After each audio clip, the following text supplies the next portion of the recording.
તો બીજી તરફ સાબરકાંઠા ભાજપમાં કાર્યકર્તાઓનો બળવો હવે કમલમ સુધી પહોંચ્યો છે। કમલમમાં સીઆર પાટીલની સાબરકાંઠા મામલે બેઠક યોજાઈ રહી છે। બેઠકમાં ભીખાજી ઠાકોર પણ હાજર છે। સાબરકાંઠા જિલ્લાના નેતાઓ સાથે સીઆર પાટીલની બેઠક યોજાઈ રહી છે। કમલમમાં બંધ બારણે સાબરકાંઠાના નેતાઓ સાથે પાટીલ બેઠક કરી રહ્યા છે।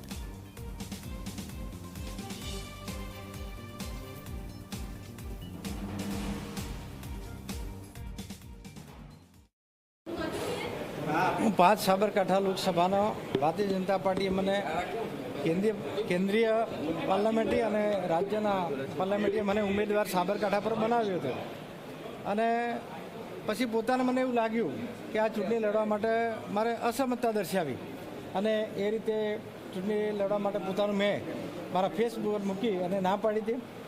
પરંતુ આજની જે વાત છે એ સમર્થકો કંઈ હું તો સવારથી ભારતીય જનતા પાર્ટીનો મહામંત્રી છું એટલે પ્રદેશ કાર્યાલય આવી ગયો છું, પણ કે કાર્યકર્તાઓ કંઈ જિલ્લામાં નીકળ્યા છે એવા સમાચાર મને આપણા મીડિયાના માધ્યમથી મળ્યા છે।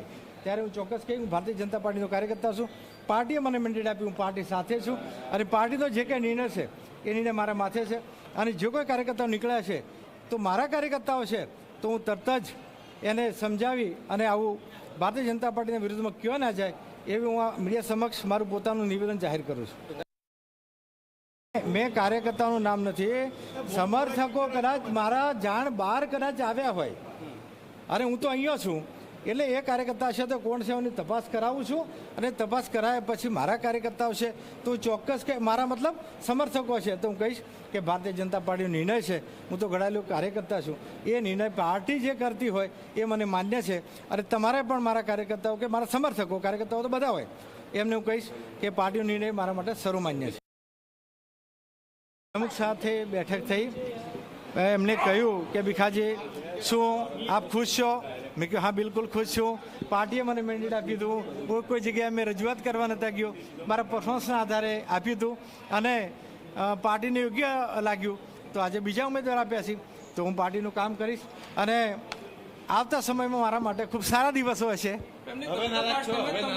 નારાજ બિલકુલ નથી, એ દિવસે નહોતો ને આજે પણ નથી, એ તો પાર્ટી મેન્ડેટ હતું મને કંઈ પાર્ટીએ હું જેને કોઈને પાર્ટી મને એને આપ્યું કે સ્વાભાવિક નવા ઉમેદવાર આવ્યો એટલે મેં મીડિયાના માધ્યમથી જાણ્યું છે કે બધા વિરોધ થઈ રહ્યો છે, પણ હું ભારતીય જનતા પાર્ટીના કાર્યકર્તા કરી એમની વચ્ચે જઈશ અને એમને સમજાવી લેશું। તો આ અંગે વધુ વાત કરવા માટે સંવાદદાતા હિતેન વિઠલાણી અમારી સાથે જોડાઈ રહ્યા છે। હિતેન, સાબરકાંઠાનો વિવાદ શમવાનું નામ નથી લઈ રહ્યો। ભીખાજી ઠાકોરે સ્વેચ્છાએ ઉમેદવારી પાછી ખેંચ્યા બાદ જે બીજા ઉમેદવાર પણ જાહેર કરી દેવામાં આવે છે ભાજપ દ્વારા અહીં, તે છતાં પણ આ વિરોધ શમી નથી રહ્યો અને અત્યારે સીઆર પાટીલ આ અંગે એક બેઠક પણ કરી રહ્યા છે। જાણવા માંગીશું કમલમ ખાતે શું ગતિવિધિઓ ચાલી રહી છે સાબરકાંઠાને લઈને?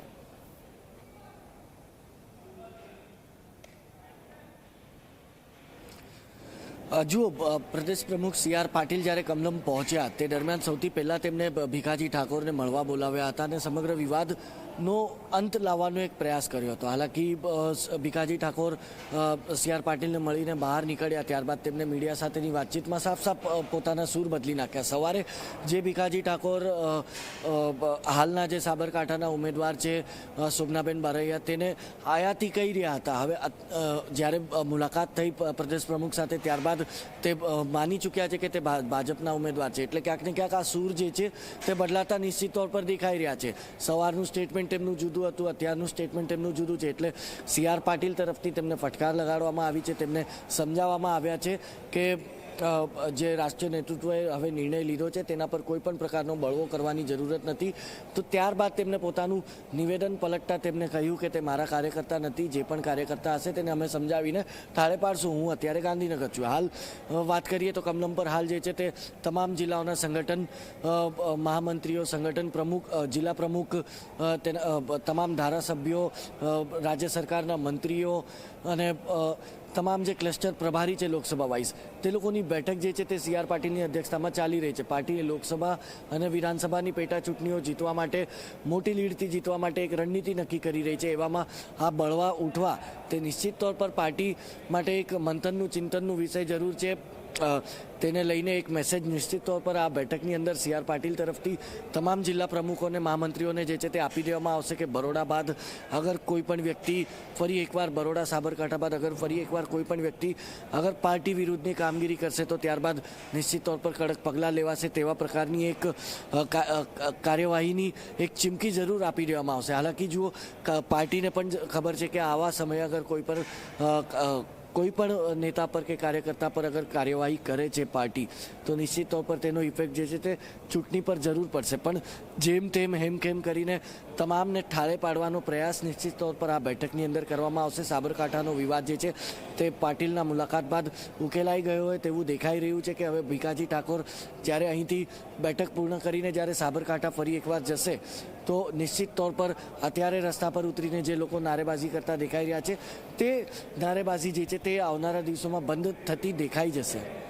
જી બિલકુલ હિતેન, આભાર. તો સાબરકાંઠાનું રાજકારણ તેજ, આ અંગે બેઠકોનો સિલસિલો પણ ગાંધીનગર ખાતે યથાવત, બીજી તરફ અરવલ્લી અને સાબરકાંઠામાં બંને તરફ વિરોધ સમર્થકોનો યથાવત. હવે જોવાનું રહેશે કે ખરેખર ભાજપા દબાણ હેઠળ વશ થાય છે કે નહીં.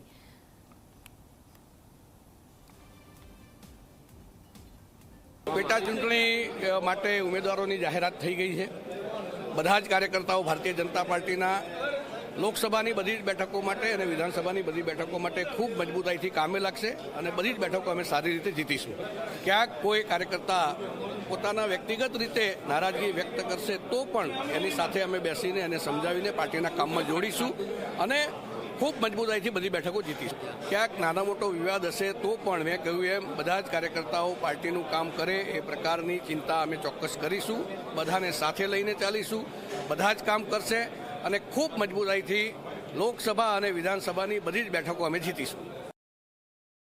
ભારતીય જનતા પાર્ટીના રાષ્ટ્રીય પાર્લામેન્ટ બોર્ડે 5 પેટા ચૂંટણીમાં ધારાસભ્યના ઉમેદવાર ડિક્લેર કર્યા છે. હું એમને શુભકામના પાઠવું છું અને ખૂબ સારા મતોથી જીતી અને ફરી વખત ધારાસભ્ય તરીકે એમની કારકિર્દી શરૂઆત કરશે એનો આનંદ છે. ભારતીય જનતા પાર્ટીની એક વ્યવસ્થા હોય છે કે લોકોનો જનમત મેળવી અને લોકોના પ્રેમ અને લાગણીના આધારે એમને ટિકિટ મળતી હોય છે. એ સ્વાભાવિક છે કે એમની લોકપ્રિયતા, એમના લોકોની વચ્ચેની સક્રિયતા, એના કારણે પાર્ટીએ ટિકિટ આપી હોય એ અમારા પાર્લામેન્ટરી બોર્ડે નક્કી કર્યું છે ને એ પ્રમાણે 5 ઉમેદવારો જાહેર થયા છે. કોઈ કાર્યકર્તાઓ નારાજનો વિષય નથી. ભારતીય જનતા પાર્ટીના કાર્યકર્તા એક વિચારધારા સાથે કામ કરતા કાર્યકર્તાનો સમૂહ છે, એટલે નારાજગીનો કોઈ પ્રશ્ન છે નહીં. ક્યાંય કોઈ જગ્યાએ કોઈ નારાજગીનો વિષય નથી. 26 લોકસભાની સીટો 5 લાખથી વધારે લીડથી ભારતીય જનતા પાર્ટી એમના કાર્યકર્તા, એમની સંગઠન ને એમના નરેન્દ્રભાઈ મોદી સાહેબના 10 વર્ષમાં કરેલા વિકાસના કામો એ પ્રજાની વચ્ચે લઈ જઈને લોકોનો પ્રેમ એ 10 વર્ષમાં જેવી રીતે રામ મંદિરનો મુદ્દો હોય, કલમ 370નો મુદ્દો હોય, આવા મુદ્દાઓ પૂરા કરીને લોકોનો જે પ્રેમ જીતો છે એના કારણે 26 સીટ 5 લાખથી વધારે લીડથી જીતવાની. 5 લાખથી વધારે લીડથી અમારા શબ્દ લખી રાખો. 26 સીટ કાર્યકર્તાઓની શક્તિ, લોકોનો પ્રેમ અને નરેન્દ્રભાઈ મોદીના નેતૃત્વમાં જીતવાના છીએ.